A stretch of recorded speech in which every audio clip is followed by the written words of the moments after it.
Gracias por acompañarnos en Agentes 305. Aquí estamos con muchísimo cariño y con un gran placer. Pascual Artiles y un servidor José Francisco Rivera, con Carlos Morales en la producción y con un invitado súper especial. Un hombre que prácticamente marcó un antes y un después en la historia del baloncesto venezolano.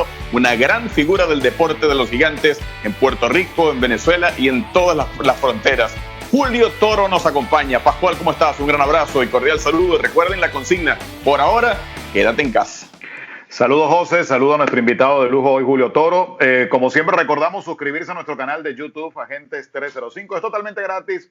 Le dan a la campanita y la campanita les va a avisar cuando estrenamos programa. Muy pendientes allí. Bueno, y como siempre agradecemos todos los comentarios. Yo estoy feliz. No solamente compartí bastante con él en Venezuela, sino es un gran amigo. Y yo sé que más allá de ese boricua tiene un hermoso y un gran corazón venezolano. Julio, bienvenido a Agentes 305. Gracias por estos minutos que estoy seguro que van a ser buenísimos para nosotros y para la gente que lo va a mirar. A la orden, muchas gracias por la invitación y saludo a todas las personas que se comuniquen a este programa. Julio, bueno, aquí tratamos de llevar las conversaciones en orden cronológico, así que vamos a arrancar por el principio. Tu escuela dentro del baloncesto, la manera como te formas, ¿a quién le debes lo que es el nombre de Julio Toro en la historia del baloncesto? Bueno, yo diría que es un conglomerado de entrenadores.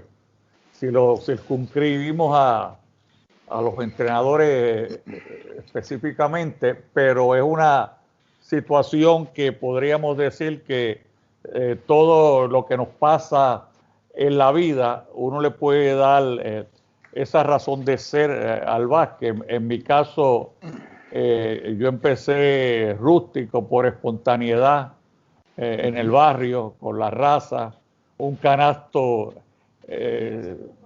atachado a un árbol de almendra, y ahí me enamoré totalmente de la disciplina. En mi caso, pues fue prácticamente autodidáctica, empírico, bajo la experiencia y la parte práctica, y después un poco más adelante fui a tratados, a documentos. Te estoy hablando para los 50, un momento en los 50, empiezo a jugar básquet temprano, en los 60, así que siempre fui, entiendo, un buen estudiante, y específicamente en básquet porque amaba el deporte, pues mis 5 sentidos estaban ahí.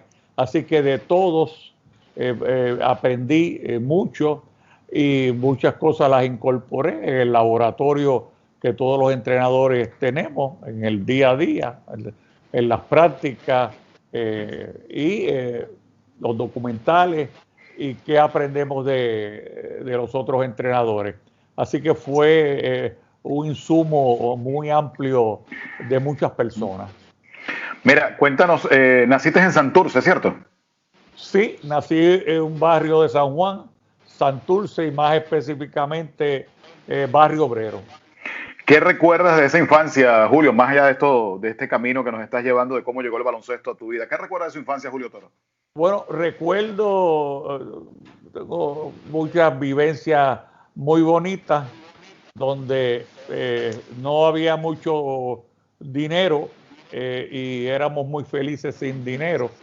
Sí, teníamos, a decir, la friolera de 25 centavos, un cuarto de dólar en el bolsillo, pues éramos muy felices y muy sanos. Era una juventud y un grupo de amistades muy sanas, que estábamos muy comprometidos con el deporte, y en mi caso con el básquet. Ahora, Julio, una gran figura del deporte para Puerto Rico fue don Roberto Clemente. Y en esos años donde tú comenzabas a jugar baloncesto, me imagino que también compartías algo con el béisbol, o simplemente tú estabas centrado y toda tu atención se la robaba el deporte de los gigantes. Lo seguía el béisbol, pero tenía como unas gringolas para el básquet en todos los sentidos. era básquet, yo te diría 24/7. Mira, esa infancia o esa juventud, vamos ahora a la parte de la juventud. Tuviste que pasar por etapas duras, Julio, más allá de todo esto del baloncesto y el amor por el baloncesto. Por ejemplo, tuviste que ir a la guerra de Vietnam. ¿Qué significó estar en una guerra? Estar en una guerra. Eso debe ser una experiencia que marca la vida. Bueno, fue una experiencia que ahora a posteriori uno la ve muy muy maestra vida. Y como puertorriqueño, pues en el momento que me llamaron era compulsorio estar en las Fuerzas Armadas y más en pleno conflicto que se necesitaba mucho personal humano. Pero en mi caso, pues la utilicé de una forma que uno sigue creando el marco de referencia, las metáforas que todos tenemos. Y después de esa experiencia bélica, yo podría decir que mi metáfora más importante, cómo visualizó el básquet, y eso sería como una guerra en un rectángulo.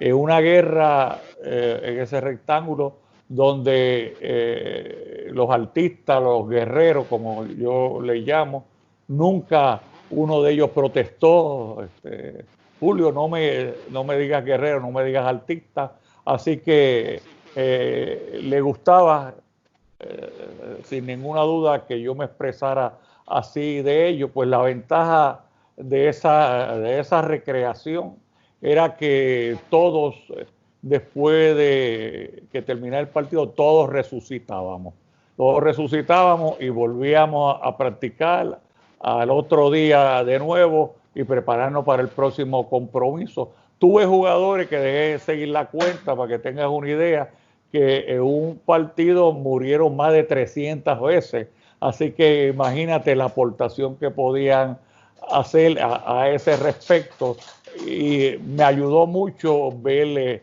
el juego de esa forma. Julio, rescatando lo que respondías a la primera pregunta acerca de esa serie de ingredientes en la receta que hicieron esa escuela propia de Julio Toro, ¿esa experiencia militar te sirvió como para la disciplina que tú impartías a tus jugadores?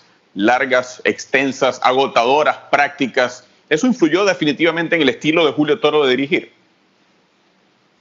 Yo te diría que debe haber influenciado, pero de las personas que tuve que seguir su línea de mando, sus instrucciones, sus comandos, tuve bastante, tuve mucho, pero siempre pensé que el líder de turno que fuera más llevadero y que no mantuviera distancia y jerarquía en la vida militar, donde seguir instrucciones, hacer lo que te digan, tiene un papel fundamental y determinante. Pero en el caso de lo que entiendo donde va tu pregunta, la parte de la fisiología del juego, mi proceder era el siguiente. Yo posiblemente en los talleres de trabajo que estuve, posiblemente, no pongo las manos en el fuego para esta aseveración, era el más que sabía de básquet la parte teórica. Estoy fuera de las líneas, no jugaba. Y a mí, con el grupo de asistentes, los civiles, como yo le llamaba, nos ponían a jugar con los que tenían menos experiencia, y el mundo de las ideas no se podían transmitir al cuerpo. Así que siempre pensé que había que estar a un nivel súper óptimo para jugar el básquet. Tenía buenas pistas en los estudios al respecto de la fisiología del juego. Y en este momento, pues yo te digo que si no eres un sprinter, no juegas básquet. Juegas una variante del básquet, como decir en fútbol, futbolito. porque es un deporte para hacer las cosas bien rápidamente, es un deporte de sprinter. A través de los años la fisiología del juego hizo que la anatomía de los jugadores cambiaran. Si ves vídeos de jugadores de los 80 y de los 90, muchos de ellos los tiras a una piscina y posiblemente se ahoguen por la rigidez que tenían en su cuerpo. Ahora son jugadores prácticamente no tienen grasa, son espigados y el juego por las especificaciones y los mandatos de cómo se va a jugar el juego, pues te lleva a ti a esa preparación, esos ajustes que hay que hacer permanentemente como tú quieres jugar y también como puedas jugar, porque dependiendo del personal, pues uno tiene que tener una adaptación. Pero muchas de las cosas en cuanto a los pedidos y mis requerimientos, muchos de estas ideas pues se llevaron al absurdo, que me da mucha risa, porque el atleta tenían doctorado, la mayoría de los atletas tienen un doctorado, como decimos en Venezuela, echar carro. Y se le hacía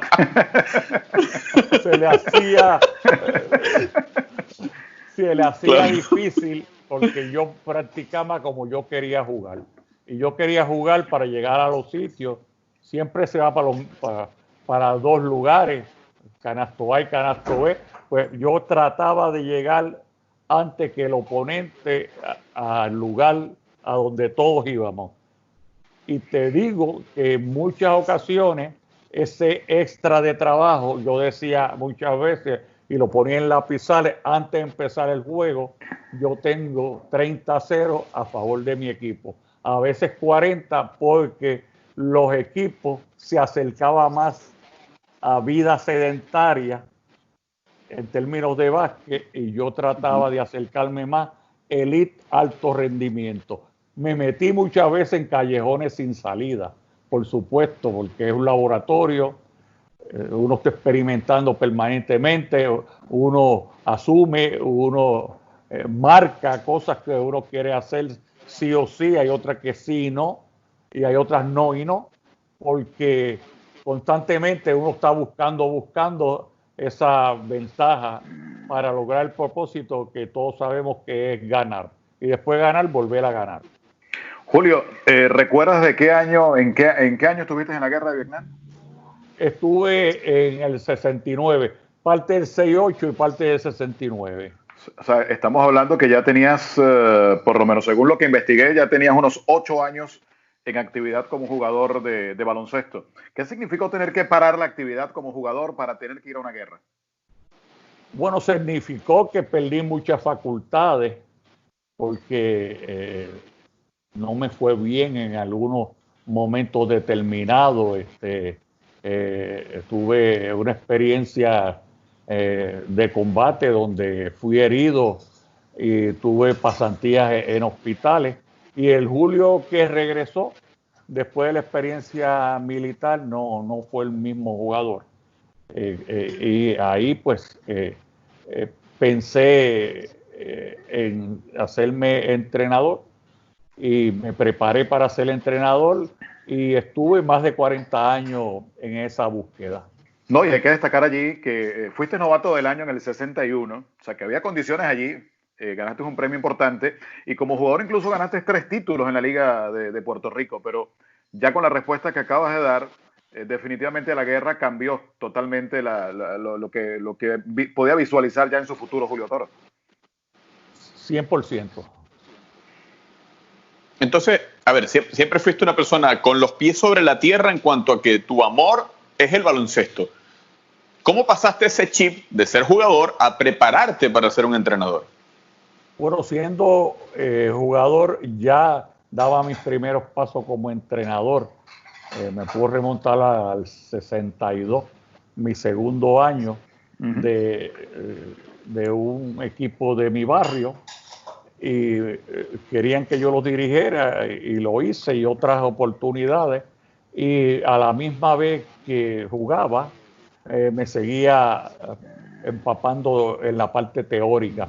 Tenía muy buena bibliografía, además de muchos entrenadores de alto nivel, porque para esa época que yo jugaba, prácticamente habían 16 equipos en la liga, solamente un entrenador, quizás dos, eran puertorriqueños y los otros 14, 13 o 14 eran entrenadores norteamericanos que venían a Puerto Rico en sus vacaciones.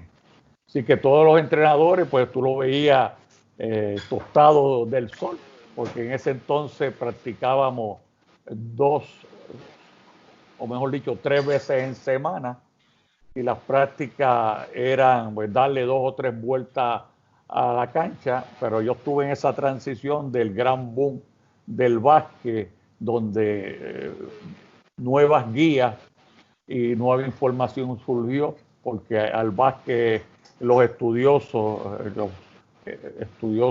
de medicina deportiva, en fisiología de los deportes, dado el grado de variabilidad que tiene el deporte. Por ejemplo, si fueran a buscar un decalista, pues el semillero más importante sería la NBA. Ahí estarían ese prototipo, esa especificación de ese ser humano que tiene todos esos atributos para poder participar de 10 eventos en las Olimpiadas. Esa competitividad, ese ser un ganador nato, lo llevaste muy rápido de lo que fue el jugador a lo que pasa a ser el entrenador. Rápidamente obtienes un título en la Liga de Puerto Rico y al final fueron 12 títulos, una cifra bastante interesante en la Liga Boricua. ¿Recuerdas ese primer campeonato en Puerto Rico? Como si hubiese sido ayer.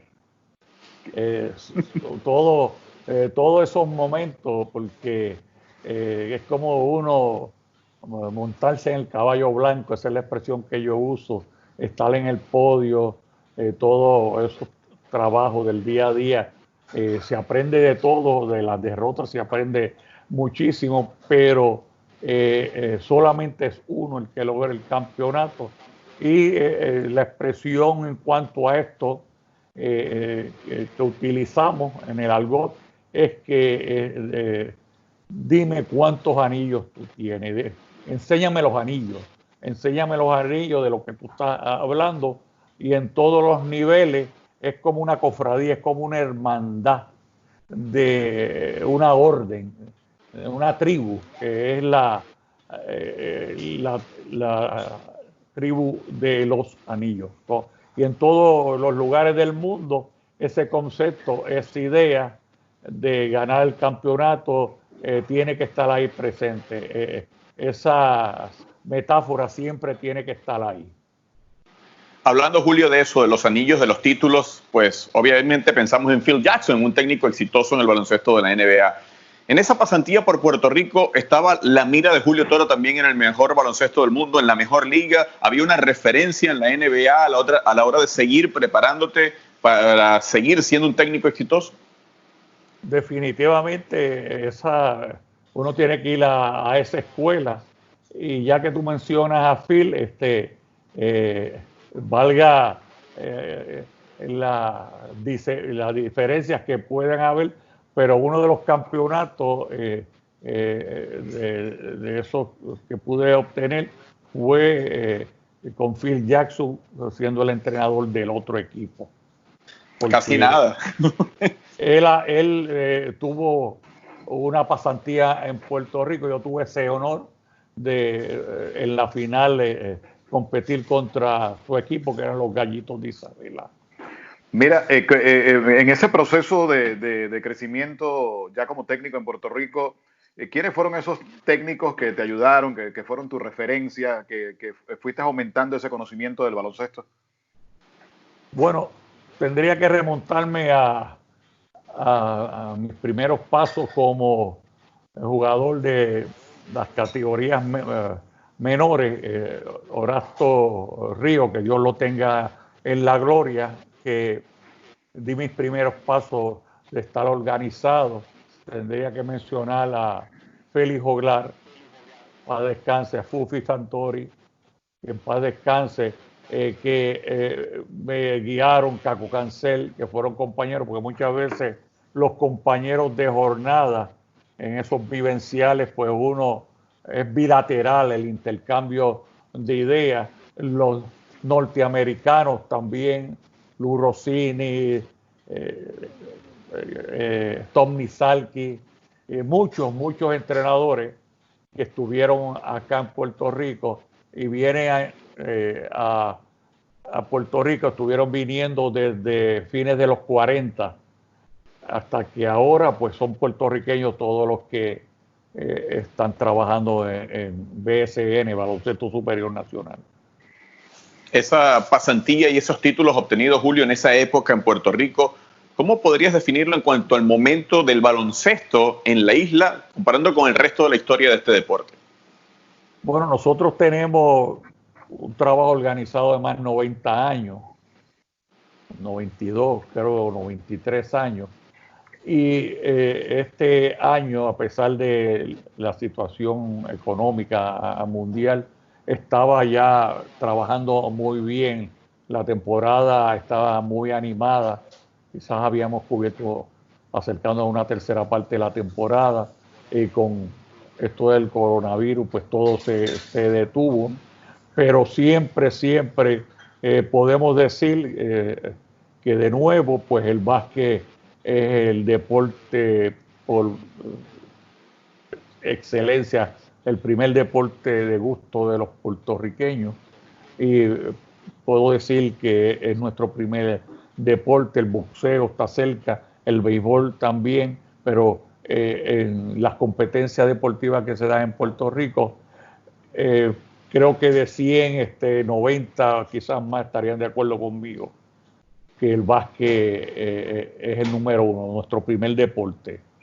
Julio, ¿en qué momento llega el primer contacto, la primera llamada? ¿En qué momento aparece Venezuela, el baloncesto de Venezuela, en Julio Toro? ¿En qué momento ocurre eso? En un momento dado, 1990 creo, 30 años, el profesor Paco Díez se comunica con un ciclista, se acordarán de él, el señor Chirinos, es el apellido de él, un ciclista de mucho prestigio a nivel competitivo. Chirino hace contacto conmigo y hacemos la cita para que Paco Díez venga a Puerto Rico a hablar conmigo. Y después de esa charla, porque él vino a hablar con Flor Meléndez, vino a hablar conmigo, y después de esa charla me dieron la oportunidad, esa gran oportunidad de estar en el básquet venezolano. Ahora, Julio, como decía en la presentación, prácticamente marcaste un antes y un después en el baloncesto de Venezuela y comenzaste prácticamente con el pie derecho con ese título en el Sudamericano de Baloncesto en el Fórum de Valencia. Luis Jiménez, afuera, Luis, ahora sí ataque, ahora, foul.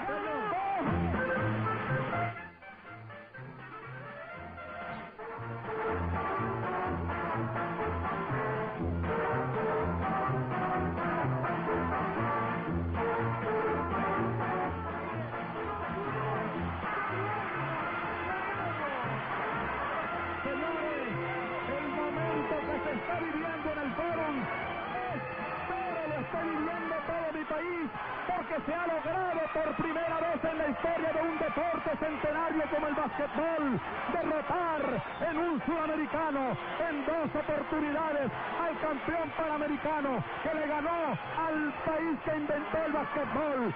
Llora Venezuela, llora mi selección, mis lágrimas, mi corazón, mi cariño para mi familia y para todos ustedes. César, aquí tenemos mi país, Pepe, Leonardo, el país de ustedes que es el mío, que me cobijó, que me alimentó y que al cual le doy las gracias en nombre de mis hijos y de mis 2 nietos.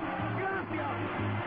Amigos, esta es la fiesta en el Fórum, en la tierra, Valencia, la heroica, la gloriosa Valencia. Julio Toro, allí viene Julio. Vamos, ahí están nuestros muchachos. Cuídense fuertemente. Julio. Qué emoción. Te sacaste lo que tú querías, triunfar con Venezuela. Venezuela te lo merece. Eso es todo. No hay que decir más nada. Satisfecho con esta actuación, que era lo que tú querías. Una de las figuras de este sudamericano, estrella de Venezuela. Las cosas cuando se hacen con el corazón. ¿Qué representó eso para ti en lo profesional y en lo personal? Porque recibes esa oportunidad y nos das a nosotros una alegría y un triunfo tan importante. Bueno, recibí una satisfacción enorme, un estímulo de que más o menos estamos tratando de hacer las cosas bien, pero yo quiero hacer la aclaración de que, como yo lo veo en básquet, hay un decir en el argot hípico, el deporte de los reyes, donde Puerto Rico tiene unos cuantos ases, anteriormente Junior Cordero, ahora John Velázquez todavía, los hermanos Irat, que son a nivel de fama mundial. Y, Sí. y en el deporte hípico dicen que si no hay caballo, no hay jockey que valga. O sea, que si las piezas están ahí, si está el personal ahí, yo me considero como un granito, ya sé, ustedes me quieran decir un granito de arena, un granito de azúcar, de estar ahí, pero el personal idóneo tiene que estar ahí, esas piezas tienen que estar ahí para que uno pueda soñar y pueda crear imágenes, pueda crear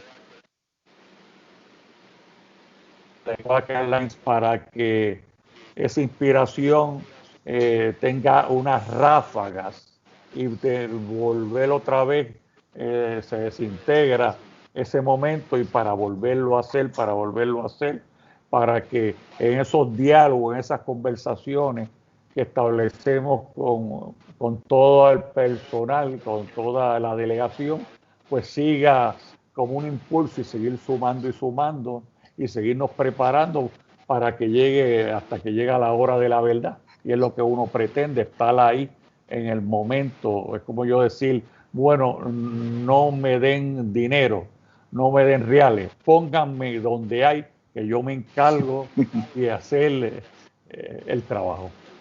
Tú sabes que esa generación de finales de los 80, comenzando los años 90 en Venezuela, una de las generaciones para mí más completas del baloncesto venezolano, porque fíjate, de lo que más se adolecía en esos tiempos era de la posición 1, de la cual hoy en día sí tenemos una mayor cantidad de jugadores. Ciertamente recuerdo que estaba Felici Parisi, creo que ya no estaba en la época en la que tú llegaste, y después estaba Caco Solórzano, San Shepard nacionalizado.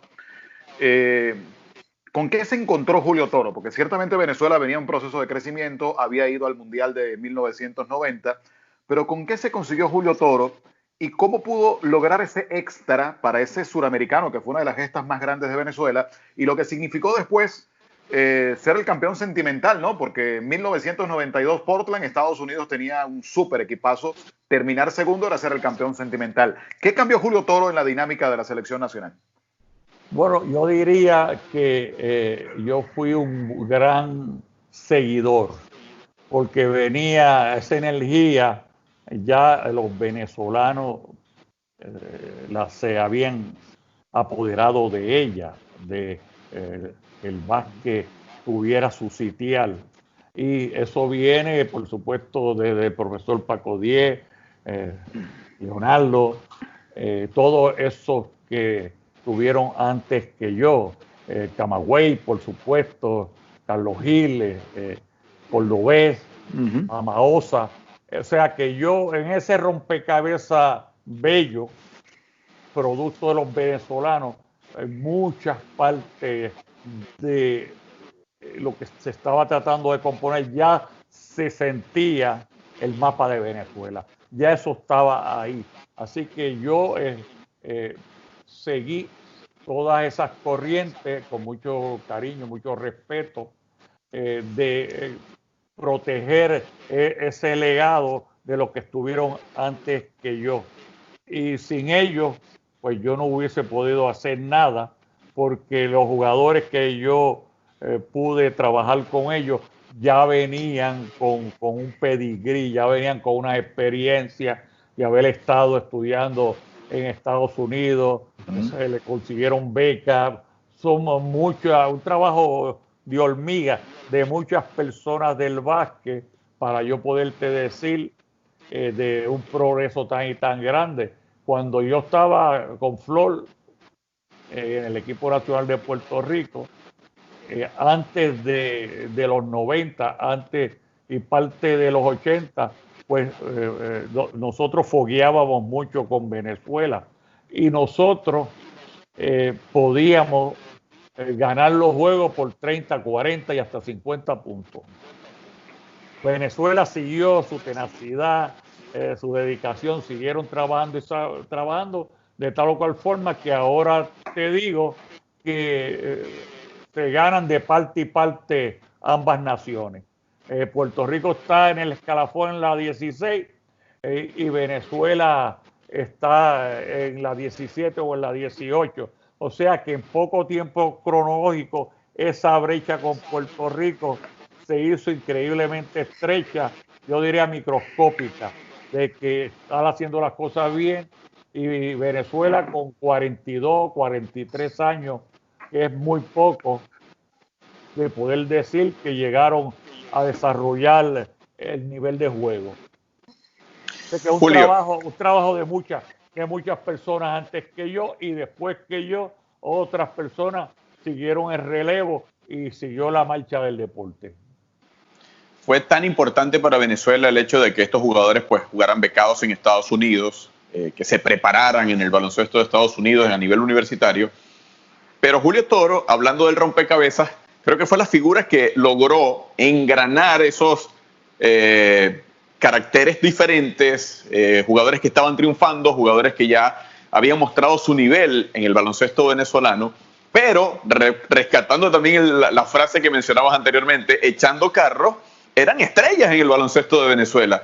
¿Cómo fue la labor de congeniar con eso, en meterlos en el carril, que entendieran la filosofía y el mensaje del entrenador Julio Toro? Pues todos esos muchachos, gran parte de esos muchachos vienen de las lomas venezolanas y una de las formas de ellos poder liberarse, poder salir de los guetos venezolanos. Uno de los caminos es, por supuesto, el camino deportivo y uno es el básquet. Así que yo tuve muchos jugadores que no tuvieron la oportunidad de estudiar, no tuvieron la oportunidad de estudiar en una preparación académica, pero sí eran unos grandes estudiosos del deporte. Así que aparte de los centros docentes norteamericanos, de las universidades, hay que darle mucho crédito a las caimaneras, al juego de pueblo, al juego donde disfruté mucho, por ejemplo, ir a Pinto Salinas, ir a cementerio, ir a sitios que participaba y ahí se fogueaban los jugadores. Y el básquet, yo tuve jugadores que por esas cosas de la vida, por necesidades, no tuvieron educación formal, pero ayudaron a la causa de una manera increíble. Yo tuve jugadores que en términos académicos no sabían escribir su nombre. Tuve jugadores que sabían leer y escribir, pero no sabían interpretar. Y todos esos jugadores, a todos los tengo en mi corazón, pero esa garra, esa entrega, esa disposición a trabajar, ese militante de darlo todo, y así fueron mejorando, fueron aprendiendo la parte teórica. Y si había una figura del juego que aunque estuviera 1000 años, esa figura del juego no se iba a poder realizar, fulano, mengano, perenceo, yo descartaba, iba a otra. Por eso siempre puedo decir que los jugadores pude crecer mucho con ellos. Yo siempre le decía, todavía lo sostengo, que yo fui más estudiante que maestro.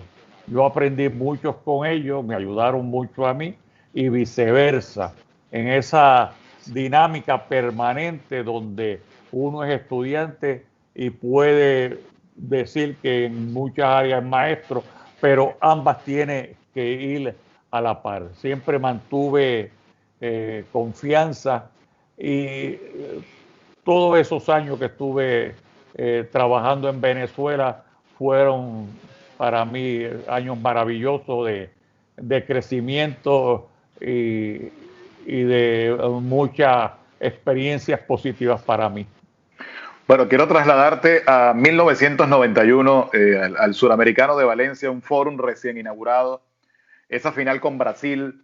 Ciertamente en los eventos internacionales no se entona el himno nacional, pero el público venezolano entonó el himno de Venezuela, el escenario completamente lleno y todo lo que transcurrió en ese juego, Julio, para que finalmente Venezuela no solamente le ganara una gran potencia como Brasil, sino celebrar su primer suramericano en suelo patrio, que el primer título fuera en Venezuela. ¿Qué recuerdos tiene Julio Toro, no sé si de esa final o de lo que marcó todo ese entorno de aquel suramericano de naciones? Bueno, son todos los recuerdos que tengo son positivos, me marcaron todos esos recuerdos de cómo íbamos mejorando, íbamos progresando. Y ese equipo muy aguerrido, la chiquita, la famosa chiquita como le llamamos en Venezuela, se crecían mucho. A muchos jugadores de ese equipo no le temblaba el pulso para tratar de hacer las cosas bien. Y ahí pues no le tendríamos que envidiar nada a ninguna de las otras delegaciones. Entonces, hablando de Brasil, hablando de Argentina, hablando de Uruguay, que eran los dos equipos que había competencia, pues se nos dio esa gran oportunidad de estar ahí. Esa es la primera oportunidad de tú estar ahí, estar en el lugar apropiado para hacer el trabajo. Y al mero hecho de estar ahí nos dio el derecho de poder vibrar, como en ese juego, un juego de infarto, todos esos tiempos extra, de Tito Dulce en algunos momentos, pero seguimos tratando y tratando hasta lograr el objetivo. Cuando el público en el Foro de Valencia, disculpa José, cuando el público en el Foro de Valencia comienza a entonar el himno nacional, ¿qué pasó allí por la mente de la plantilla de Venezuela? ¿Cómo se sintió ese momento? Bueno, ahí nos pusimos la capa de Superman todos, sin ninguna duda. Una energía muy poderosa, el himno, y todo el mundo ahí pues pensó que teníamos una misión de dar lo máximo para hacer el trabajo, y trabajo nada más que ganar el campeonato, y así se dio. Julio, más allá de tu figura como entrenador, ¿quién era el líder de los jugadores de Venezuela en el vestidor? Bueno, ahí yo te diría que teníamos varios líderes, dependiendo de las circunstancias, pero mucho liderato por el ejemplo, como Jiménez, asesino silencioso, Necha con su actitud y su tenacidad, Gabriel con su garra, Caco, Rostin. Yo te diría que todos, como un conglomerado, cerraron fila para hacer las cosas bien. En Portland, para darte como un ejemplo, en Portland no empezamos bien ese torneo. Y en un momento dado, de todas las pasiones, hubo un exabrupto, volaron las sillas, los lockers se viraron, y después de ese exabrupto fue esa explosión que salimos a jugar el básquetbol que podíamos jugar. Un equipo muy explosivo, muy guapo, a darse, a entregar y a hacer las cosas. Todos hacían las cosas como las tenían que hacer, como Iván, pues mancomunadamente, es como yo decirte, bueno, ellos tenían el talento y la habilidad de encontrar la mano caliente, el rebote portillo, el rebote apropiado, el pase apropiado, la carrera apropiada, el tiro apropiado. Yo puedo decir que era una labor de conjunto y era tal así que el liderato se compartía de muchas formas. Todas eran sumas al propósito. 1992 es un año especial para el baloncesto, no solamente para Venezuela, para el baloncesto mundial, porque por primera vez los profesionales podían participar en los Juegos Olímpicos. Estados Unidos, la gran potencia del mundo del baloncesto, estaba herida porque en el año 88 habían perdido el Panamericano en el 87 con Brasil, en el 88 los resultados no fueron buenos y tenían que llegar los profesionales para salvar la vida. Ahora, de ese torneo de Portland, Julio, quiero ir paso a paso. Ya tú hablaste del mal comienzo, pero ahora háblame del juego de Canadá, porque ese es el juego que mete a Venezuela en los Juegos Olímpicos de Barcelona 92. ¿Qué recuerdas de ese juego? Bueno, ya nosotros estábamos, táctica, estrategia, estábamos utilizando variantes de juego. Utilizábamos muchas variantes de matchup zone, es como yo decirte, no es zona, no es hombre a hombre, pero son las dos cosas. Tratábamos de hacer las cosas y adaptarnos al enemigo de turno artesanalmente. Y hacíamos muchas variantes y partíamos de varias premisas inequívocas, sí o sí. Por ejemplo, debe haber alguien que marque a la bola, un atleta que marque a la bola. Hay dos que tienen que proteger el canasto. Y los otros dos son bien flexibles. Los otros dos jugadores serían bien flexibles, donde todos los roles se combinan. Yo podía ser el que estaba en la bola, después venía otro compañero y así sucesivamente. Salgo del triángulo adentro, entra otro. Eso lo hacíamos muy bien, lo aprendimos muy bien para balancear el talento de los jugadores. En el caso de Canadá, pues el piloto, el que se encargaba de la bola, si lo poníamos a lanzar en el Mar Caribe, ahí en la orilla, la bola le daba en el pie, no metía la bola, así que les regalábamos el tiro. Otro equipo nos les acercábamos mal, bailábamos con él. Y así diferentes puntos de vista, dependiendo el personal que nos tocaba enfrentarnos en ese momento dado. Julio, ya se tenía la clasificación, pero se llega a la gran final, a enfrentar nada menos que al mejor equipo del planeta, el primer Dream Team. Bueno, ni hablar de las figuras que estaban, todos conocemos cuáles eran los nombres. Sentimiento de Julio Toro como técnico más allá de la representación venezolana. Julio Toro, técnico profesional que llega a esa instancia. ¡Wow! ¿Dónde estoy? A lo que llegué. ¿Qué significó ese momento para ti? Bueno, significó algo muy importante porque el torneo de Puerto Rico,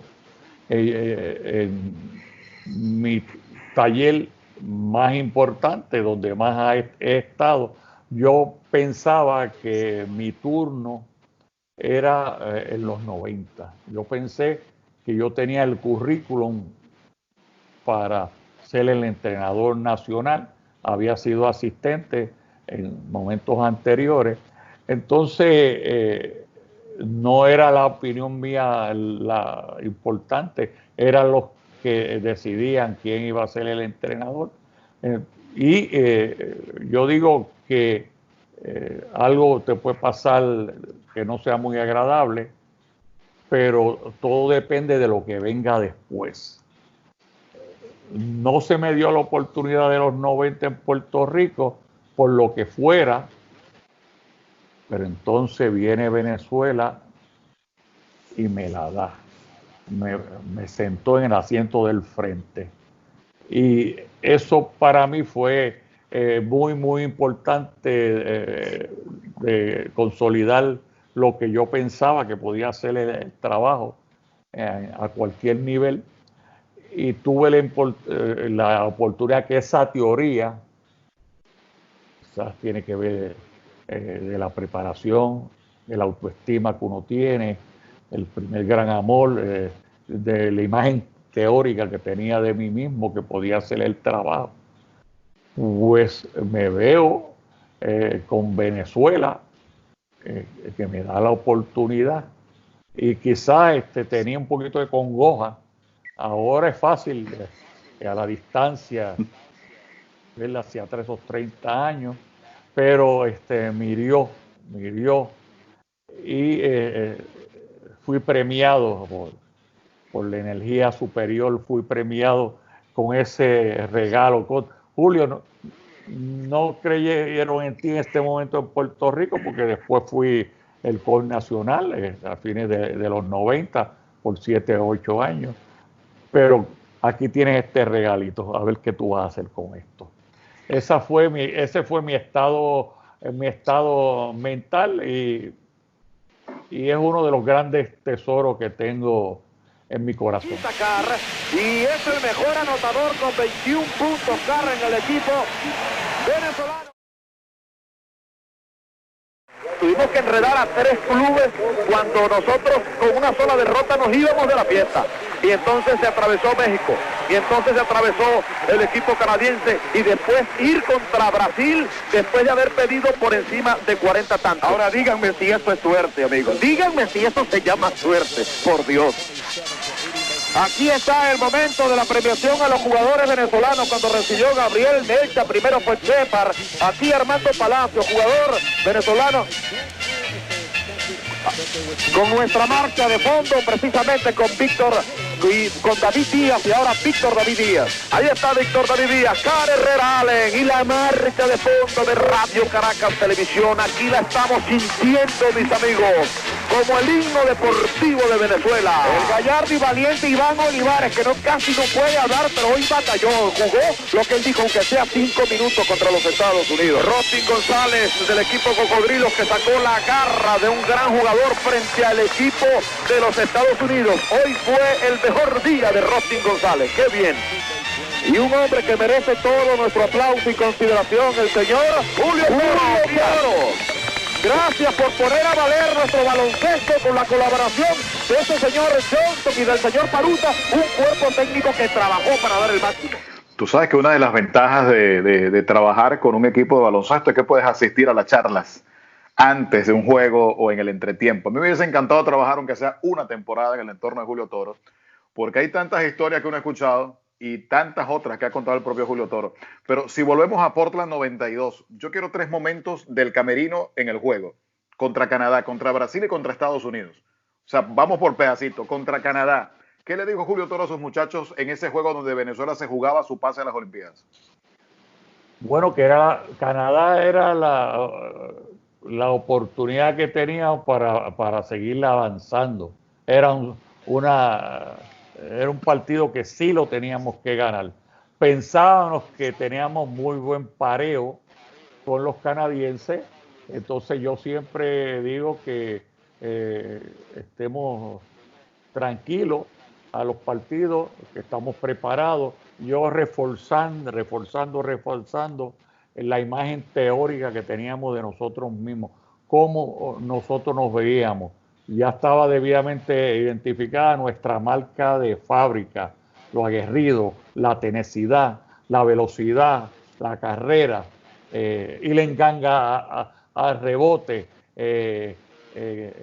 un perro de fresa defendiendo, ayudarnos, pelear las cortinas, chocar, el juego de forcejeo y artes marciales nos encantaba, el juego físico, pues con esas características tan importantes en esos años para el juego de básquet, siempre pensé que podíamos hacer las cosas bien como se nos dio. ¿Y qué le dijiste? Ajá, ¿qué le dijiste contra Brasil? Porque contra Brasil ya todos los medios habían puesto que Brasil, Estados Unidos va a ser la final de ese torneo. ¿Qué le dijiste a los muchachos allí? No sé, en el entretiempo, antes del juego, alguna anécdota que podamos contar allí. Bueno, contra Brasil, como éramos el desfavorecido, no teníamos nada que perder, así que yo les dije, que recuerdo que algo de las cosas que les dije bien importante, que estábamos ya ahí, que teníamos la oportunidad de hacer el trabajo y que yo no tenía duda de que íbamos a dar lo mejor de nosotros. Y dando lo mejor de nosotros, cualquier cosa que viniera de esa entrega total, pues era bienvenida por mí. Así que estuvieran relajados, estuvieran tranquilos para que pudieran estar a sus anchas, estar en un momento mental de paz mental, le llamamos mente de agua, donde el jugador puede estar enfocado en eso que va a realizar ahí en la duela. ¿Y contra el Dream Team, Julio? Ajá. Bueno, contra el Dream Team nosotros bromeamos bastante porque muchos de los jugadores, por más que me presionen, no voy a decir quiénes, fueron con su camarita. Bueno, pero es que la foto lo delata. Era normal. No, y la foto que tienen ellos los delata.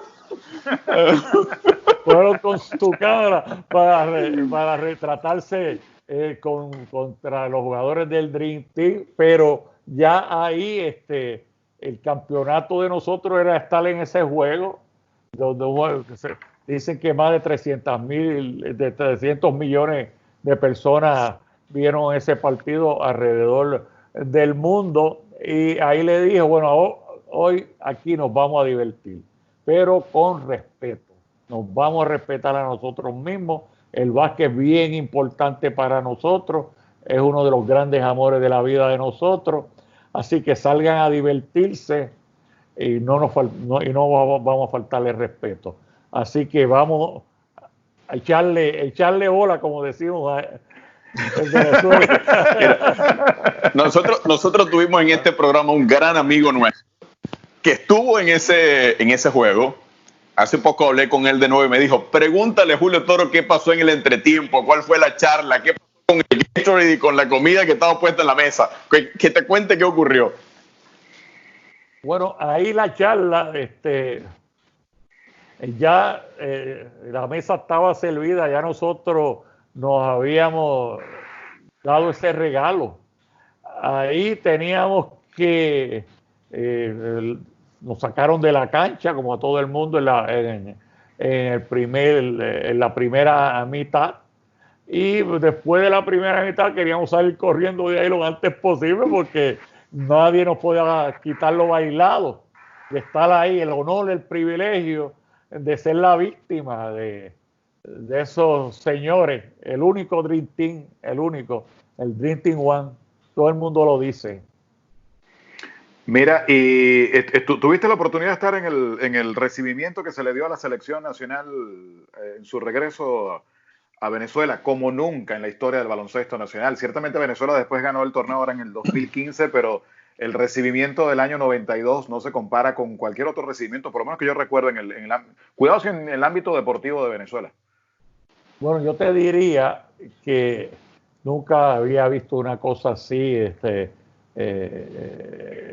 la guardia, los militares, aduana, dejaron a la gente pasar, nos estaban esperando en la escalinata del avión, y ese peregrinaje para subir a Caracas,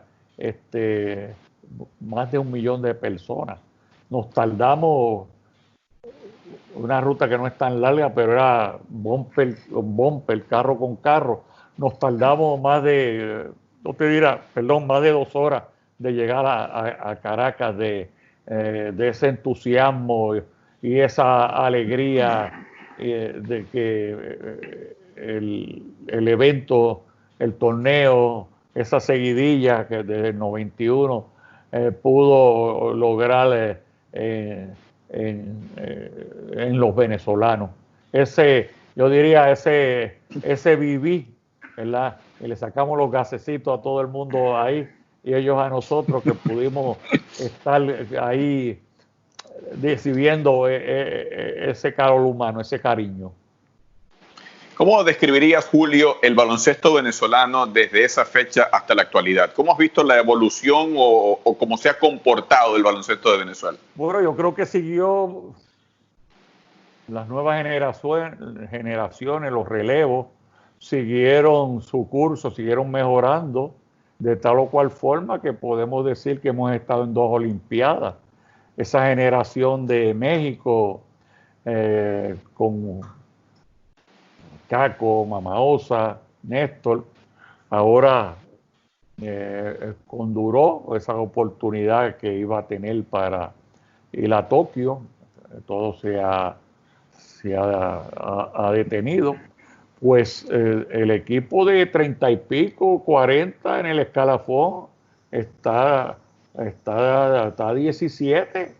O sea, que ha seguido mejorando. Jugadores han tenido su participación, 3 jugadores en la NBA, muchos jugadores jugando en Europa, en otras ligas del mundo, donde el jugador venezolano, el perfil del jugador de venezolano, se ganó el respeto de otras latitudes, donde más y más jugadores pueden decir que son jugadores profesionales a 100% que pueden vivir del básquet por X tiempo, que es efímero. La vida de un atleta de básquet. Así que siguió de lo que pasaba dentro de las líneas, siguió mejorando. Y hasta decían, bueno, ¿hasta cuándo vamos a mencionar los héroes de Portland? Pues qué bueno que sucedió, ¿verdad? Que en ese espacio donde estuvo ese grupo, en la excelencia, hay espacio en la excelencia para el que quiera y pueda estar ahí. Así que otro grupo de jugadores, otra generación, quizás 2 generaciones después de los jugadores que estuvieron en diferentes pistas internacionales, que culminó con ganar el suramericano, plata, bronce, tener medalleros, podio y clasificar a las Olimpiadas de nuevo.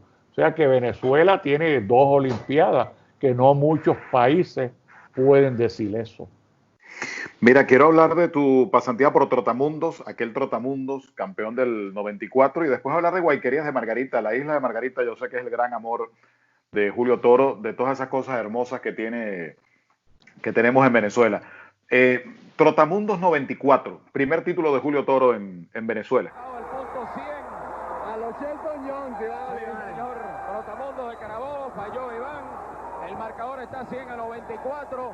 Se cierra el telón de esta temporada. Lanzó. Ahora se acabó el juego. Trotamundos de Carabobo, campeón de la temporada 1994. Y Carabobo se lo llevó todo en este año 94. Los grandes, el gran flamante equipo de Trotamundos de Carabobo se lleva este título en 1994. Un gran rival, los Cocodrilos de Caracas, y si hay algo hay que estar orgulloso es en este equipo de la capital que no se entregó en ningún momento para batallar con Trotamundos hasta estos segundos finales. Felicidades, Carabobo. Muy merecido el triunfo. Sí, señor, ha sido todo por nuestra parte. Felicitaciones a Trotamundos de Carabobo, campeón. En el matador me están buscando. o 4 jugadores de esta final para ti. Bueno, para mí, Iván Olivares es un hombre clave, Dwight Washington, Tim, Brundy, Alex, Nelcha, que vino al final a reforzarnos a nosotros, Eduardo Crespo todo el año, Borromé, tengo que mencionarlo, Francisco, que en la temporada que ganamos 28 juegos, muchas veces con un solo norteamericano, que da una muestra y una avanzada de que hay mucho talento en este país que se puede desarrollar. Muchas gracias, Julio, felicidades, mucha suerte. Bueno, yo empecé por el equipo nacional. Después don Germán me hace la invitación en el 94 y no tenía un compromiso en ese momento y acepté ir a Valencia a trabajar en Trotamundo, un ambiente bien profesional, bien competitivo, una ciudad entregada a los deportes, en este caso el básquet, y fue una gran experiencia porque siempre la gerencia se preocupó de tener buenos jugadores, tanto criollos como jugadores invitados, para seguir teniendo la cosecha de palmares y de triunfo que tuvo el equipo de Trotamundo. Después tuve de nuevo otra pasantía donde llegamos a la final, fuimos subcampeones, cedimos contra el equipo de Marino, pero ese primer turno al bate increíblemente importante de dar el campanazo y poder ganar. No voy en el 95 y empieza mi relación con Nueva Esparta, con los Guayqueríes en 96. De Fermín se anima, lanza, se acabó el juego, hay falta. 8 segundos y les voy a decir que Guayqueríes es campeón por 8ª vez en nuestro baloncesto. Y lo hizo con bravura, lo hizo con sencillez, pero con mucha valentía. Guayqueríes es el único, auténtico y real campeón de Venezuela. Mira, por cierto, no creas que, sé que mucha gente te quiere, todos te queremos, pero seguramente la afición del Caracas no te recordará muy bonito, en el punto de que los 3 campeonatos que ganó en Venezuela Julio Toro, los 3 fueron ante Cocodrilos, ese de Trotamundos y los 2 posteriores con Guayqueríes en el 97 y en el 2007.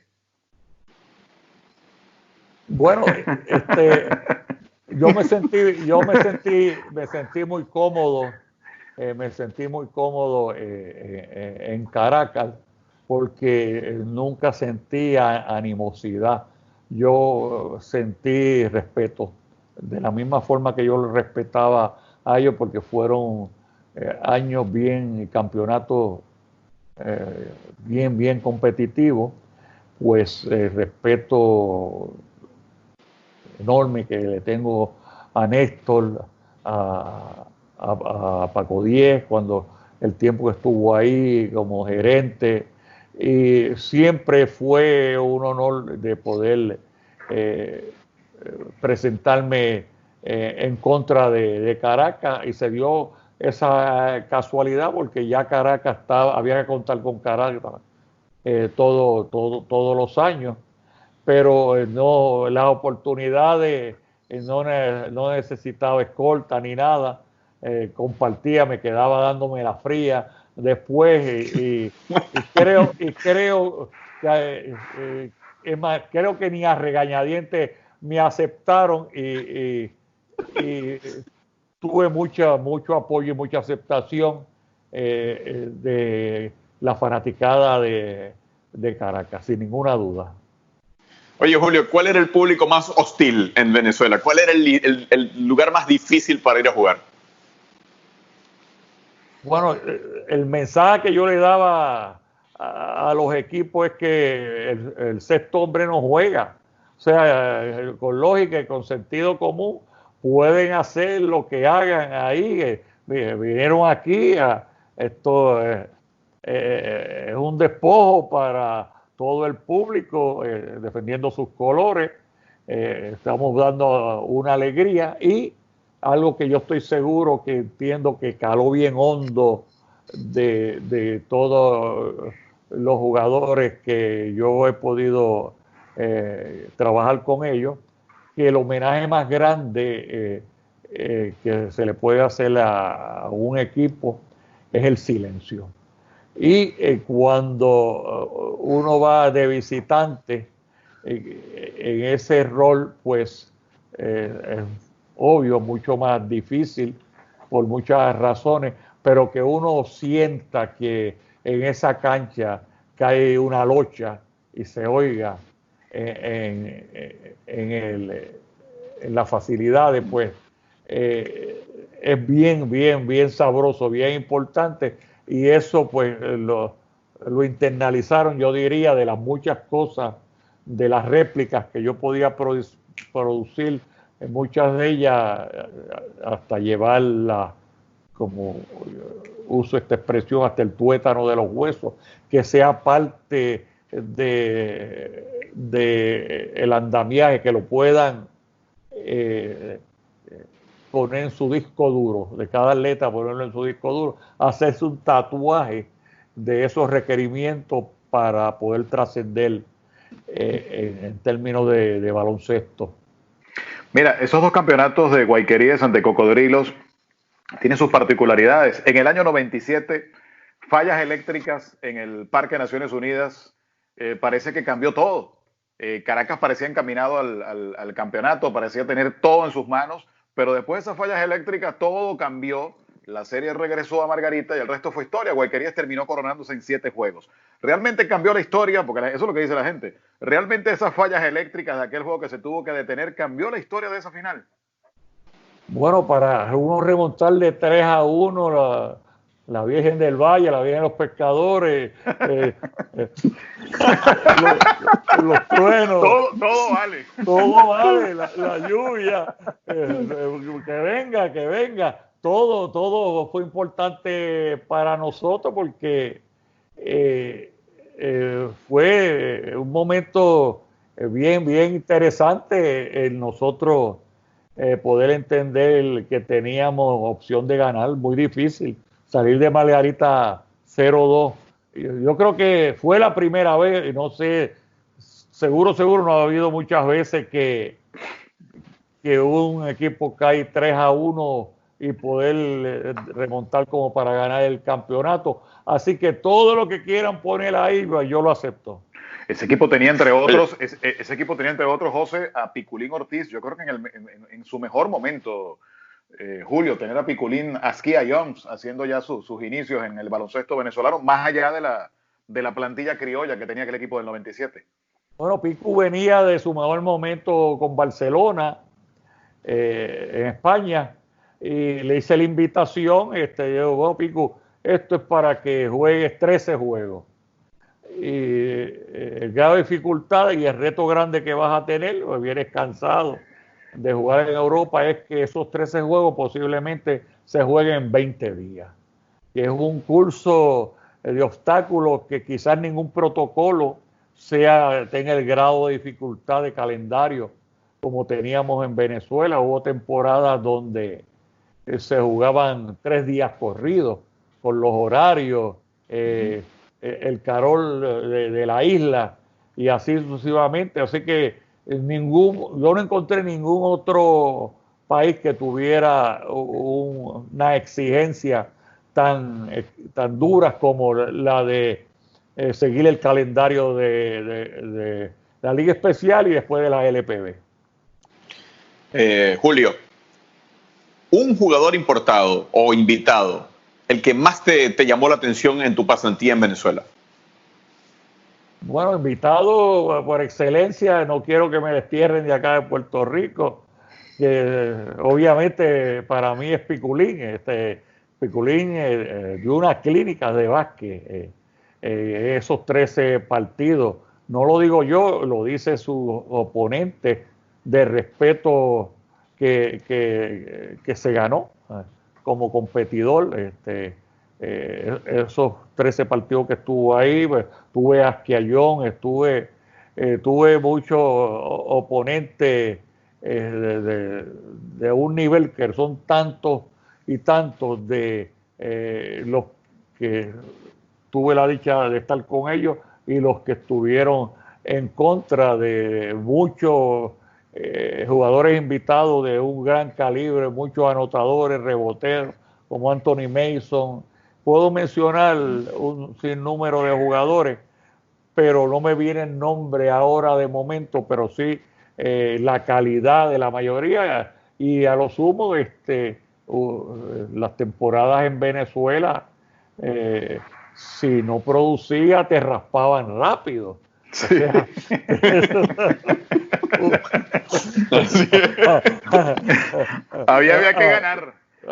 No, tenías que producir, imagínate. O sea, tú venías a mejorar lo que había. Pues entonces hubo muchos años que la orden era gula porque se rotaban 113 jugadores, 110 jugadores, 90 jugadores, de los que no daban el grado de las exigencias de los dueños del equipo, la gerencia y los allegados, el sexto hombre, era el público. Mira, 2007, Julio, y ya con esto cerrando los títulos en Venezuela, nuevamente una final contra el Caracas, y aquel campeonato de Guayqueríes llega en la casa de Cocodrilos, en aquel séptimo juego en el Parque Naciones Unidas, a reventar, por cierto. Y a mí me encantó mucho esa final, Julio. La viví intensamente siendo parte de Cocodrilos de Caracas, pero ver esa rivalidad en cancha, porque yo sé que son grandes amigos fuera de la cancha, Julio Toro por un lado y Néstor Salazar por el otro.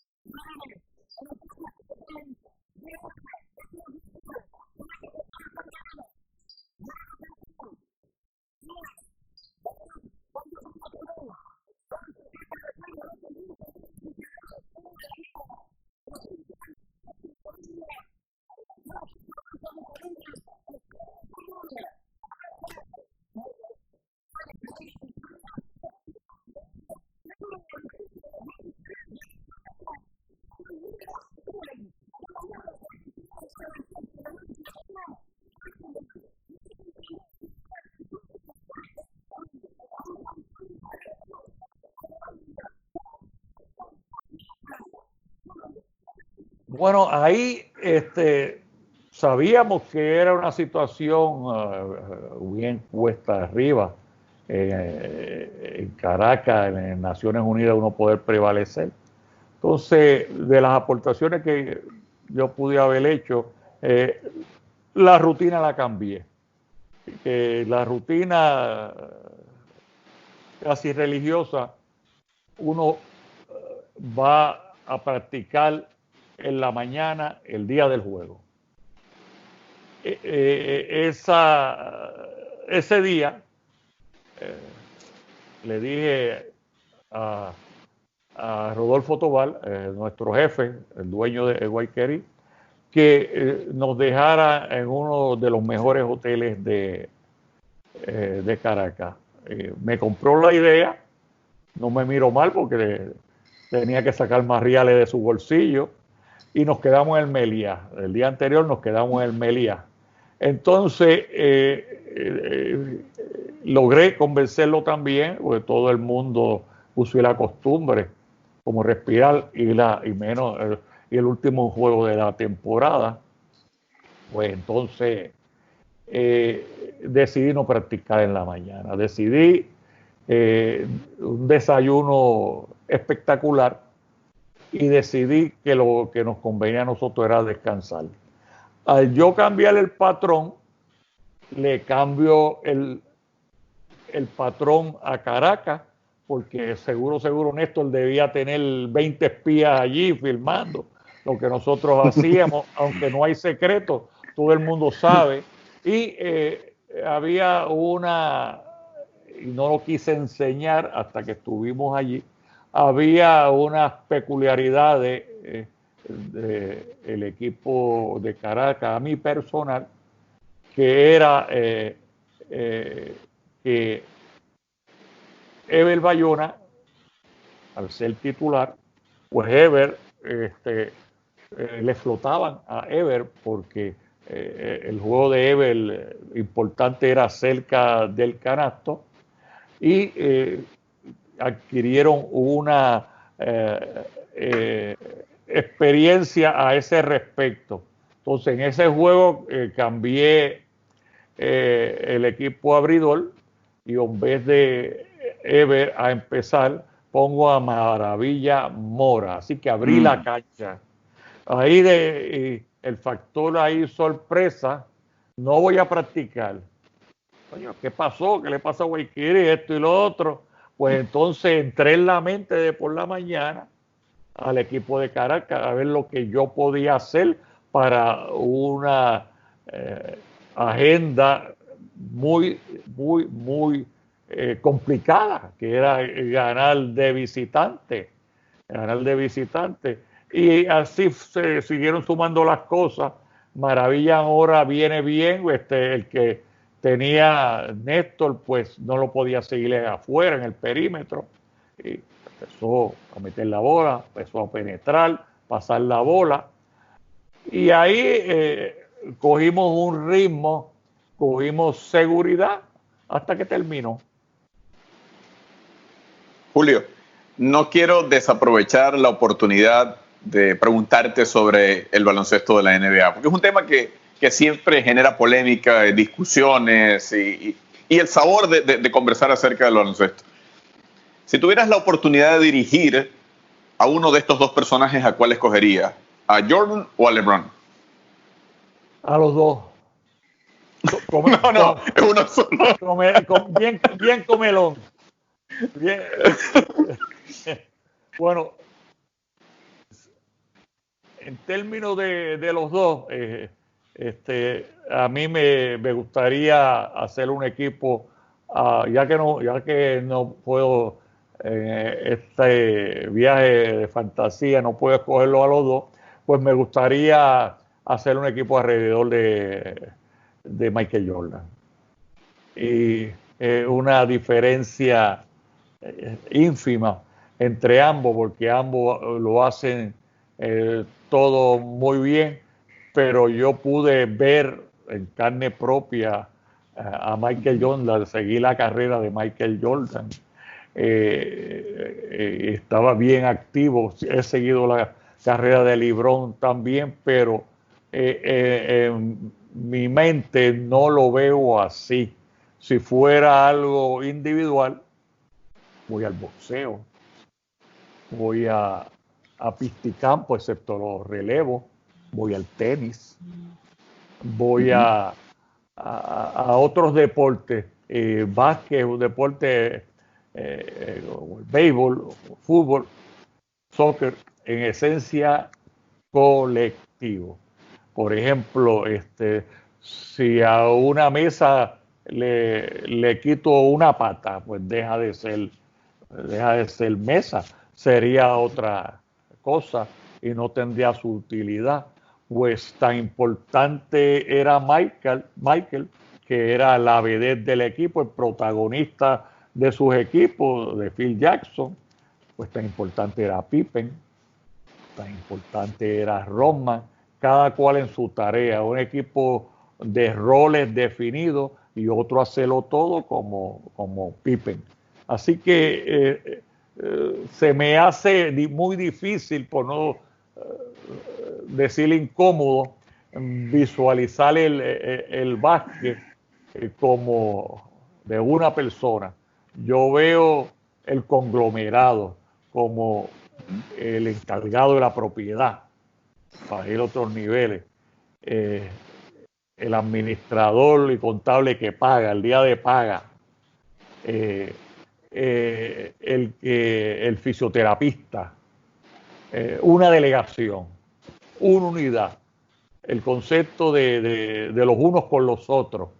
Y eso pues uno lo va tejiendo, lo va cuidando, lo va protegiendo la cofradía de nosotros. Muy difícil de grandes jugadores, de famosos jugadores, en este caso jugadores japoneses, en este caso yo con yo, un famoso jugador japonés, yo con yo conmigo mismo, donde muchas veces sucede que hay un jugador prolífero metiendo la bola, pero alguien le tiene que pasar la bola. O sea, yo le da mucho crédito, el que hace el lanzador es el pasador, de dar la bola en tiempo y espacio, poner la bola ahí. El que obrero se tira al piso a buscar la bola, el que se queda para que le den un coñazo cogiendo una falta que lo tiran contra el piso.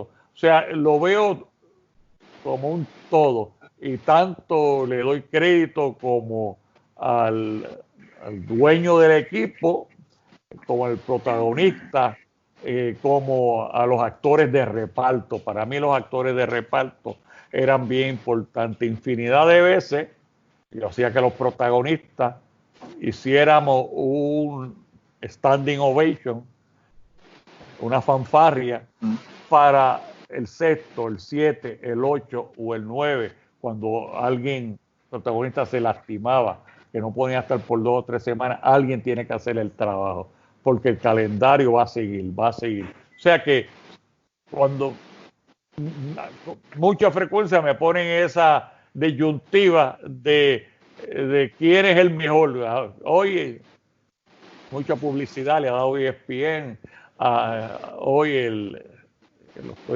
al documental de Jordan. Por supuesto lo voy a ver después, de que hablemos de uno en básquet. Yo hablo siempre en plural de nosotros, y creo que esa es una de las zapatas de la espina dorsal de mi trabajo, con otras más, de las cosas que uno hasta la saciedad quiere poner en el disco duro de cada uno de los componentes del grupo, cómo nos vemos a nosotros mismos, el ADN que nosotros tenemos, cómo nos identifican, qué hacemos bien, preguntas ineludibles de cómo, cuándo, dónde, quién, qué, por qué, y trabaja mucho en el cómo del qué, cómo tú haces qué, y siempre tratando al atleta con todo el respeto del mundo, toda la pleitesía y todo el apoyo que se merecía. El componente más importante, la paciencia y la tolerancia, porque muchos de los jugadores se suscitaban muchos tantrums, no podía recetar medicamentos para calmarle la mente a fulano o a mengano. Pues entonces el humor para mí era una base fundamental, y siempre, por lo regular, el payaso del grupo era yo. Siempre hacía muchos requerimientos sin que se dieran cuenta. Muchas veces, claro. Y la actividad para hacer amistades. Y ahí pues creo que me fue muy bien de entender mi rol y honor a quien honor merece, y entender mi pequeñez en términos de los artistas, que son los que están dentro de las líneas, como yo estuve previamente 13 años, que la gente va a ver va a ver a los guerreros. Esos son los dueños del mambo. Y siempre lo hice de una forma, yo creo que ahí me fue muy bien, muy buen con el trato a los ejércitos. Dirigir la selección de Puerto Rico, Julio, ¿qué significó eso para ti? Entre tantas cosas, recuerdo en Atenas 2004 ganarle tú, dirigiendo a la selección de Puerto Rico, a Estados Unidos con sus profesionales y todo aquello. ¿Qué significó dirigir a Puerto Rico? Se lo acaban de explicar y lo acaban de asimilar. Como diciendo, creo a los 37, pero que le han ido diciendo que... Le han ido triple. Bueno, no. Jefferson, bueno, se la juega. Oh, qué pesadilla va a tener hoy Jefferson. Contraataque y esto lo gana.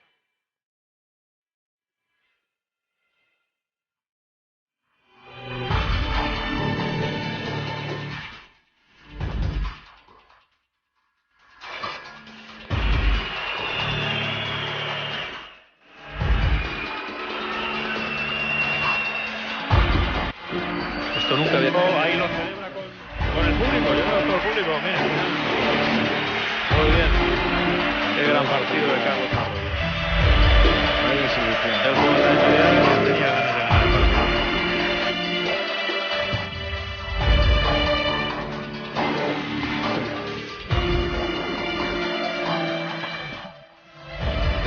Esto no lo puede evitar nadie. En medio de Olé. Así que soy español. Arrancan con Casiano. No sé por qué. Sí, no sé. Sigue ahí la discusión entre Duncan y Eddie Casiano. ¿Sabes por qué se lo ha dedicado? No sé. No. Lo celebra en Estados Unidos. En la selección puertorriqueña.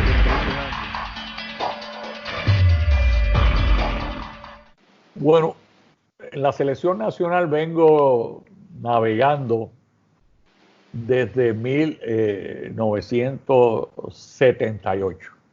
78 como ayudante principal de mi hermano Flor Meléndez, me reclutó 78. 78 con entradas y salidas hasta mi último trabajo en la selección, activo 2006 en el Mundial de Japón.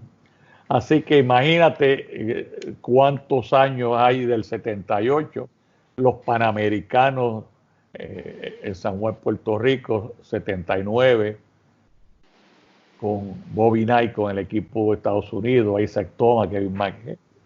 Estuvimos en la final.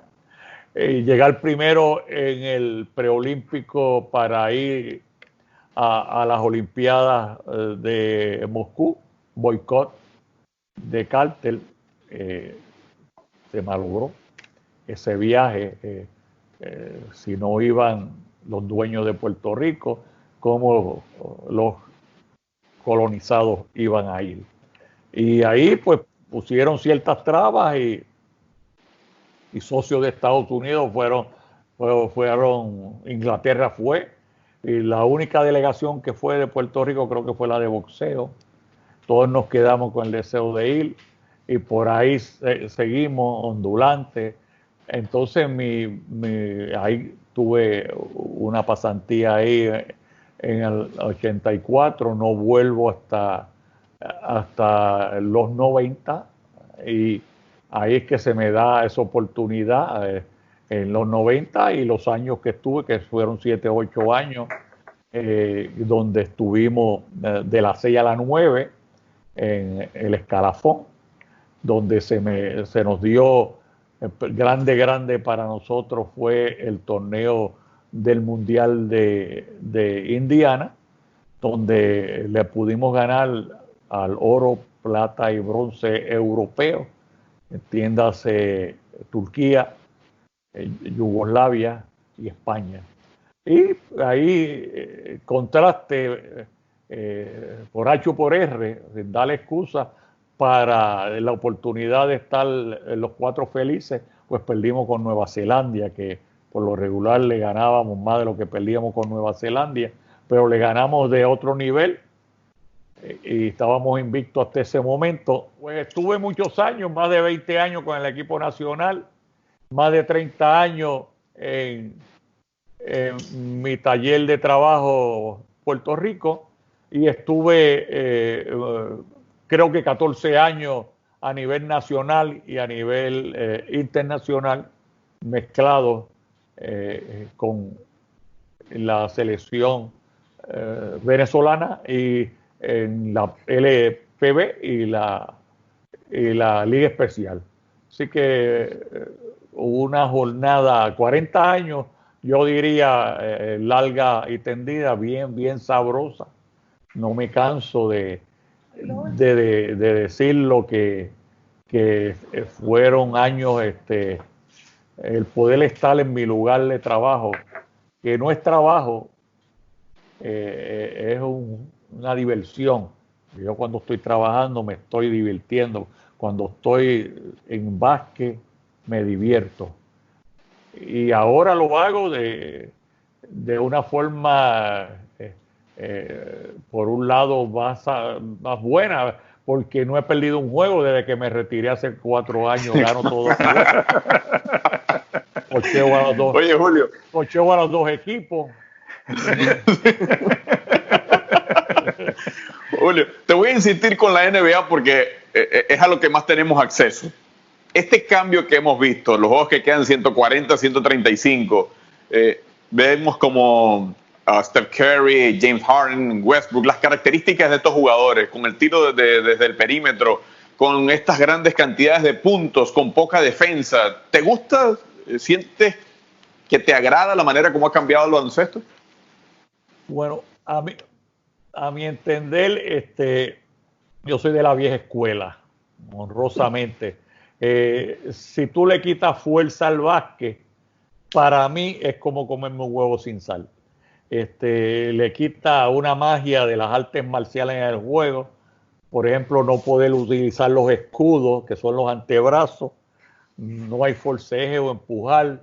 El melee para mí es bien importante, el contacto físico en el juego. Pero los pensadores de la NBA, grandes encuestas, un deporte que produce tanto dinero de tal o cual forma que los contratos que se hicieron de los últimos años, en contrato de ESPN, ABC que da y Disney Channel que dan también, los 3 que participan, de tal como se dio que el equipo de Michael Jordan, un equipo de abajo, no clasifica. Pues la inversión de Michael Jordan, pues quizás 350 millones, para decir tu número. Pues el equipo de Michael Jordan vale ahora $1 billón, 1.000 millones. O sea, todo se magnificó con los colosos del deporte, de los medios, de hacer el deporte más común, como quizás respirar, de llevártelo a tu casa. Obreros del juego de la NBA, pues se ganan $12 millones, $10 millones. Obreros del juego. Los salarios son asombrosos, Julio.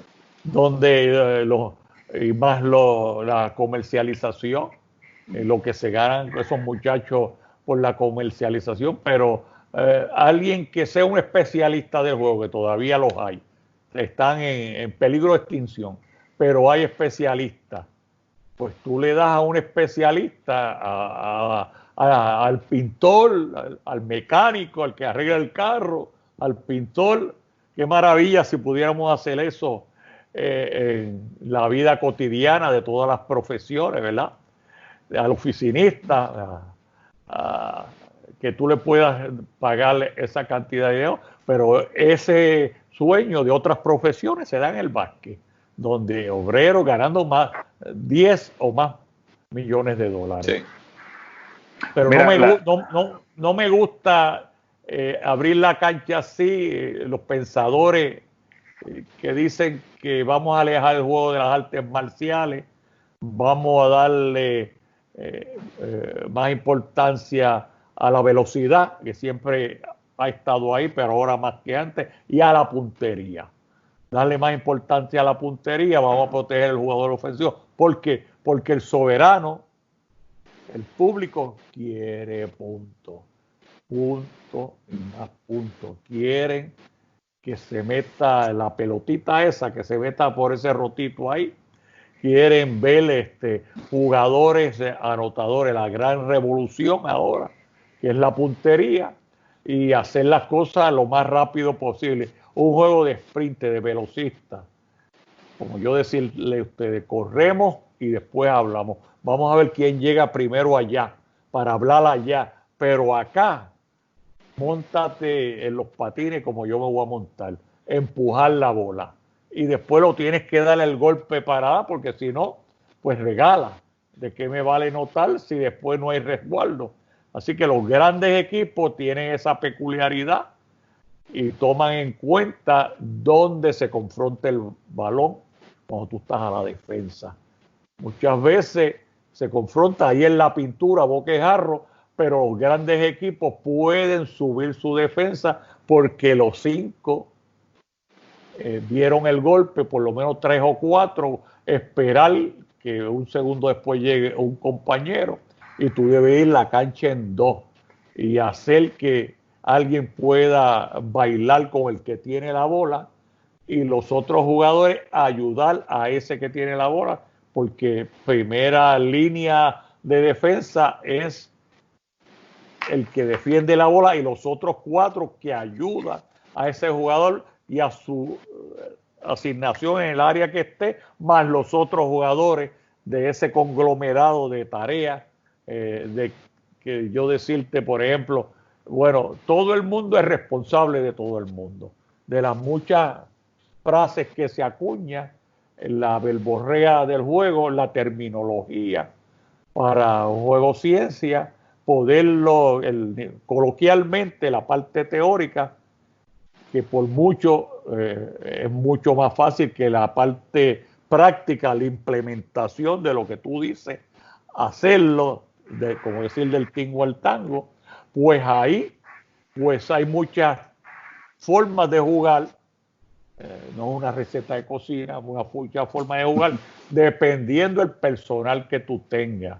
Muchos sombreros para una adaptación del personal.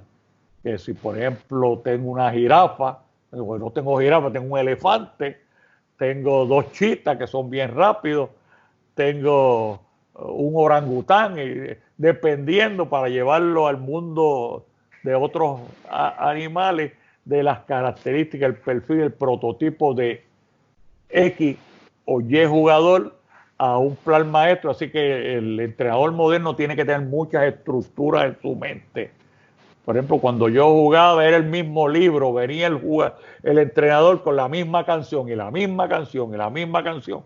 Ahora son muchas canciones, dependiendo la coreografía que tú puedes hacer con ese personal que tú tienes. Mira, ¿dónde nació el amor por Venezuela? ¿Era en algún momento para Julio Toro una idea hoy complicada por la situación de nuestro país de pasar los últimos años de su vida en la isla de Margarita? ¿Dónde nació ese amor de Julio Toro por Venezuela? Bueno, hasta tu esposa es venezolana. Amén. Gracias por dejármelo saber, que están al tanto. Pues Venezuela siempre pensé, especialmente las grandes urbes de Venezuela, que tenía un parecido muy grande con nosotros los isleños, con los puertorriqueños.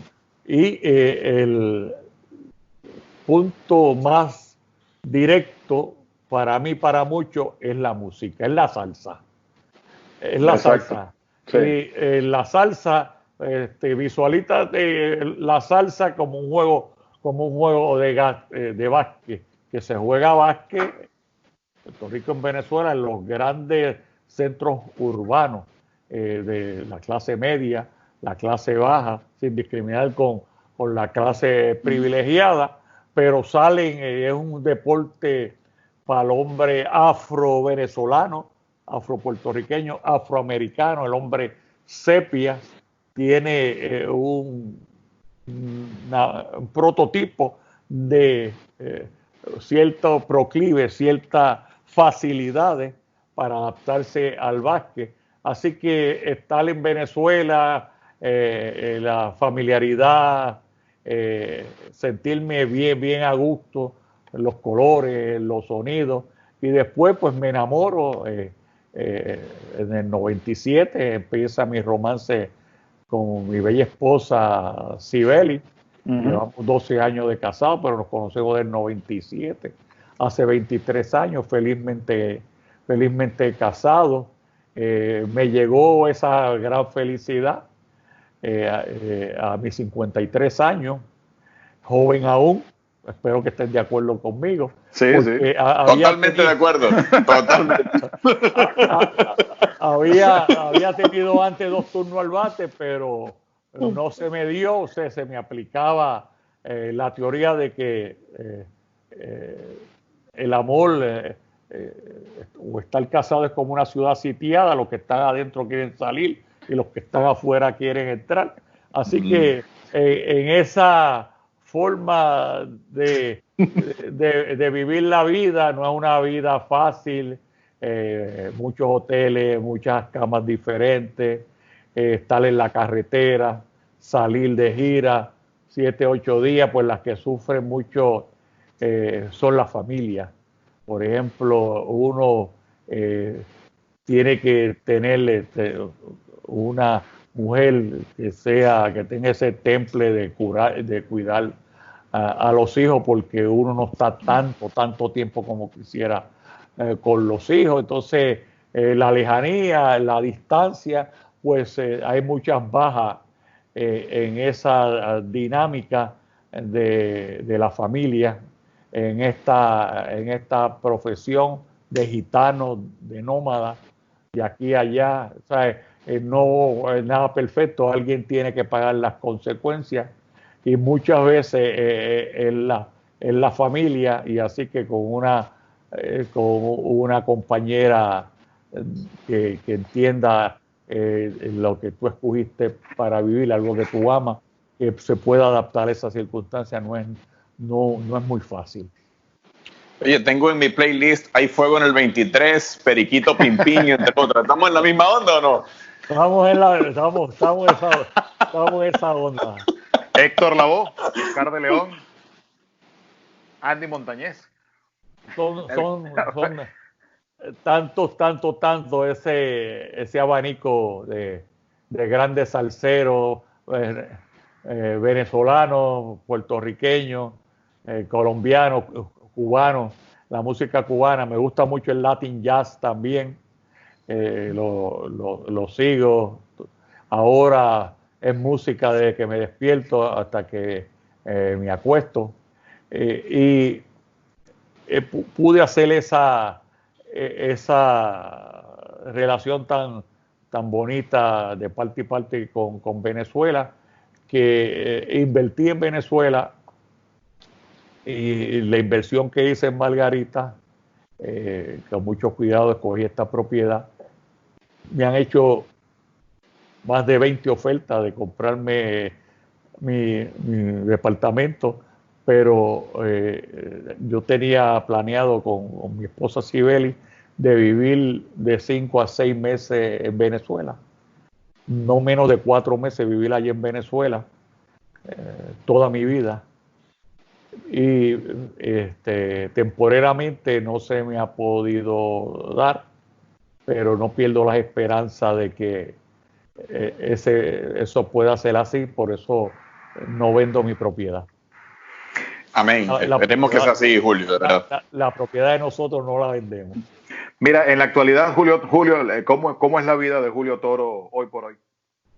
Bueno, una vida bien simple, en el sentido de que leo mucho, hago mi rutina de ejercicio. Antes del coronavirus no salía tanto, salía a hacer diligencia. Un común denominador es mi salud. Yo llegué a hacer 76 años, o sea que tengo 2 enfermedades: la enfermedad de la E, que es la enfermedad de la edad, número 1, y la enfermedad del ACE, hace tiempo que nací. Así que esa está buena, la E y ACE. Los coñazos que recibí, de los golpes que tuve de mi experiencia bélica, pues todo sale para después mantener la mente bien centrada, bien enfocada en mi eterno presente. Pues, los días y las noches en este acuartelamiento pasan sin darme cuenta, no me pese el acuartelamiento, pero ya mi vida era más tranquila. No visito, a menos que sea algo especial, las canchas de Puerto Rico, me voy por la pantalla chica, más los vídeos, pero trato de hacer la mayor cantidad de ejercicio. Desde hace tiempo, pues, camino medio raro, todo el mundo cree que estoy bailando salsa a la vez que estoy caminando, porque tengo una prótesis en mi tobillo izquierdo, me sometí a 3 operaciones para poder caminar, y entonces no siempre el esqueleto, el cuerpo, a pesar de que me mantengo activo, cuido mi alimentación, hago mucha flexibilidad, un poco de fuerza, y así destilo la felicidad. Me considero un hombre muy dichoso por todos estos regalos que me ha dado la vida. Comparto mucho con mis nietos, tengo nietos ya grandes que viven en Estados Unidos, tengo una hija, una nieta que vive en North Carolina, otra que tiene 2 que vive en Orlando, tengo otra hija que vive en Boca de Ratón, que están por allá, están en los 50, ya esas 3 niñas, para mí son las niñas. Y mi último matrimonio, mi hija Victoria, tengo una nieta de 6 años, Isabela, y tengo un nieto de mi hijo Julio, ya fallecido, en el 15, el gran Julito. Pues tengo un nieto ahí que va a cumplir ahora 6 años, así que con los nietos, el abuelo pues se manifiesta, con mi esposa Sibeli, que tenemos un equipo de Carabao, un Dream Team. Tengo con Sibeli un equilibrio y un balance espectacular de llevarnos bien, y me considero muy dichoso en mi día a día, hasta que termine. Qué bueno. Oye, Julio, bueno, de verdad muchísimas gracias por tu tiempo, por abrirnos las puertas de tu hogar, de tu vida. Ha sido para nosotros realmente un grandísimo placer, un honor poder conversar contigo, poder pasar este rato tan agradable, aprender de baloncesto y aprender de la experiencia de vida de una figura tan importante en la historia del deporte venezolano. Espero que hayan perdonado mi lapsus lingüe. En relación a una leyenda se le perdona todo. En relación a la cronología de sucesos, pero seguro traté de dar lo mejor de mí con ustedes, como fue mi norte en las pistas del mundo, donde tuve el privilegio de participar. Gracias por la oportunidad. Mira, nosotros te decimos que, bueno, tienes en Sibelis a una gran representante de Venezuela. Te agradecemos ese amor grande por Venezuela, el que quizás muchas veces nos falta a nosotros que nacimos en nuestra patria. Gracias por querer tanto a Venezuela, gracias tanto por amarla, gracias tanto por querer volver a Venezuela, y te garantizamos que los venezolanos te queremos muchísimo a ti también. Bien recíproco. Bueno, recuerden suscribirse a nuestro canal de YouTube, Agentes 305, para que continúen disfrutando de estas interesantes entrevistas y todo el material que tenemos allí para ustedes. Pascual. Bueno, ya tú sabes, te suscribes, le das a la campanita y la campanita te avisa siempre cuando venga el programa. Algo nuevo. Estreno, y si no, pues aprovechas en esta época de coronavirus, Julio, tú que estás ahora leyendo libros y esas cosas, métete en nuestro canal y aprovecha de repasar las otras. Por cierto, hablaste de hipismo, ¿no? Antes que nos vayamos. ¿Te gusta el hipismo, no? Sí, lo sigo, claro. Bueno, ahí en nuestro canal de YouTube hay varias entrevistas de hipismo. Exactamente. Sí. Oye, nos despedimos entonces. Julio Toro, nuestro invitado súper especial en el programa de hoy, Pascual Artiles, Carlos Morales en la producción y un servidor, José Francisco Rivera. Gracias por acompañarnos, pásenla bien, nos reencontraremos en una próxima oportunidad aquí en Agentes 305. Gracias por la oportunidad.